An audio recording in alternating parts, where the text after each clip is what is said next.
Hello all, welcome to this presentation on creating Coreset for Federated Learning. I am Durga, a PhD scholar at IIT Bombay.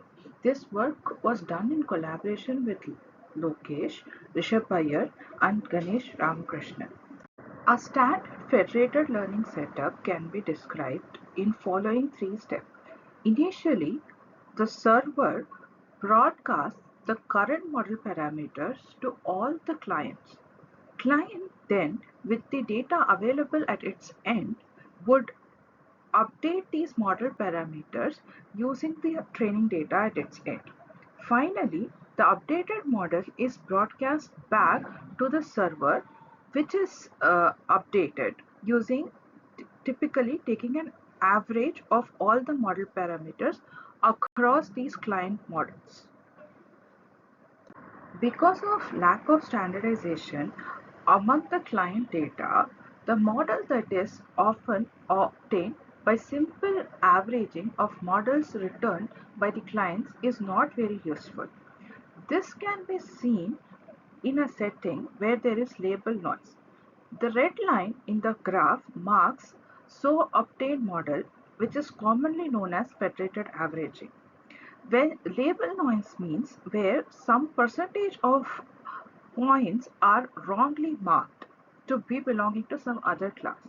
We see that the standard federated averaging method suffers deeply in this setting if we simply take model average of the models returned by the client model. To the contrast, if we put the efficiency obtained by a skyline method. Skyline method is obtained by updating model parameters at client end using only the clean data, that is the points which are correctly labeled. Now, in this work, we propose GCFL, which tries to bridge the gap between the federated averaging method and the skyline method. So basically, we are saying that we would introduce some mechanism GCFL which would correct how the client model update their model at the local end. GCFL would suggest how to select data that is to be used in the training phase so that the final model that is written by client itself doesn't deviate too much from the global objectives. We formalize our problem statement as follows. We want to learn a model that works best for a true target distribution PRS. However, we don't have too many data points from this true distribution PRS. And server has only a small data set DS which cannot be used to train any of the modern machine learning models effectively. So we have to depend on clients to give us the model updated with their data. The problem, however, is that the data from these client models does not represent the intended target distribution PRS. So now we need to devise a method which would help us achieve a best model F theta that works well on the true intended PRS distribution. To solve the problem described in the previous slide, we would be using a Coreset selection method. This is because Coreset selection method have been shown to reduce the training cost and the energy consumption. Most of the advancement of deep learning methods come at the cost of utilizing high-end computing resources. This is problematic, especially because in federated learning, most of the computation happens at the client side. Clients in the modern day often are some IoT devices which do not have that much compute power. Therefore, Coreset selection helps us mitigate this problem effectively and prevents adverse environmental impact. The literature is ripe with data subset selection algorithm where most commonly the aim is to select the most important or effective or informative data subset, which in turn would act as though we are training with the entire data set. To select a data subset, we need some kind of ranking mechanism. The ranking mechanism can be broadly classified into static or dynamic. The static ones typically revolve around picking most diverse or most representative subsets. This often use input features which do not change over a period of time during the training. The dynamic ones often employ loss gradient. For example, crust would pick most representative subset based on loss gradient. Glister uses loss gradient to estimate which subset would improve the validation set performance the most. Grad match would try to select a subset which would best approximate the mean gradient. The subset selection algorithm presented in previous slides are done in a more traditional setting where there are no privacy preserving constraints. However, in a traditional federated learning setup, the data either at the client side or at the server side cannot be completely exposed. However, the subset selection that we want to happen needs to follow the distribution of data at the server's end. However, the selection itself is to happen at the client end. Therefore, there needs to be some kind of interaction between the server data and the client data while honoring the privacy constraints. To achieve this, we broadcast the last layer loss gradient on the server's data along with the model parameters, which is usually broadcasted in a traditional federated learning setup. This additional last layer loss gradient broadcast does not add heavy communication cost as it is negligible as compared to transmitting the model parameters, and also ensures privacy as it is just the last layer and it cannot be used to decode the data at the server end completely.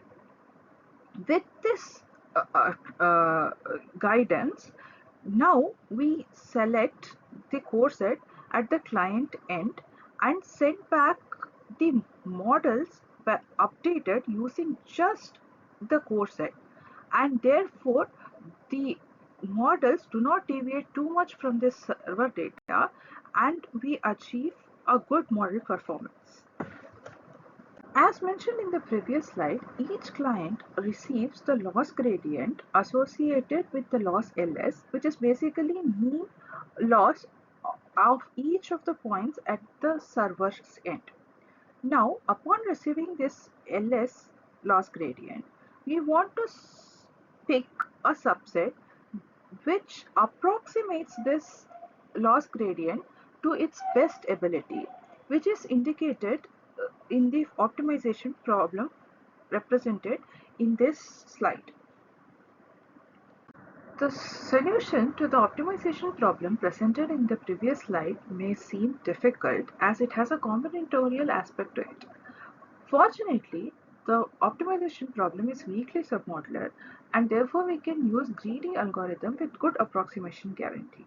Here we'll use orthogonal matching pursuit algorithm.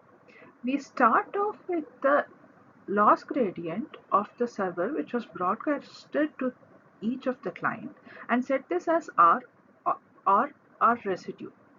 Then we compute dot product with this residue of each of the loss gradient associated with the jth data instance at the ith client.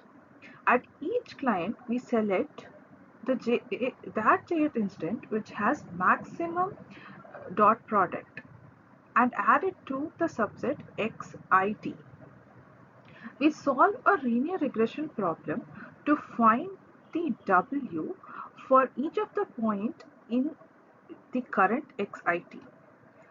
Then the residue is updated as residue minus weighted sum of loss gradients in the current subset selected.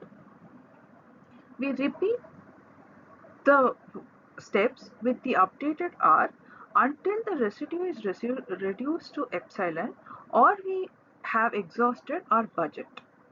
And finally, we return the subset xi. We first present results in a setting where client has different percentage of closed set noise. In a closed set noise setting, the labels of a class are corrupted with wrong class labels. We compare against several state-of-the-art subset selection algorithms and several state-of-the-art federated learning algorithms proposed to tackle the client diversity. We showcase that across different percentage loss percentages, our method GCFL performs the best. We analyze why our method GCFL achieves the best performance by inspecting the courses selected by GCFL. We see that GCFL amongst the subset selection algorithm is able to select maximum clean points and therefore is able to prevent the client drift. We also experiment with other kind of noises such as open noise and attribute noise. In all the three noise setting, GCFL is the only method which consistently outperforms all other methods. We see that crust performs better in closed set noise setting and whereas fails in attribute noise setting. In attribute noise setting, federated learning algorithm seems to be more robust. As said in the introduction, in addition to achieving robustness, we also want to improve training efficiency. In this slide, we showcase that amongst the Coreset selection algorithm, GCFL achieves best training time and accuracy trade-off across different datasets. Since our method GCFL is highly dependent on the server data, we perform an ablation to understand the effect of the size of the server data. We showcase these results in this graph. We see that the performance degradation when the amount of server data is reduced is not that much. Therefore, GCFL requires some kind of guidance from the server side, but these need not be necessarily a large amount.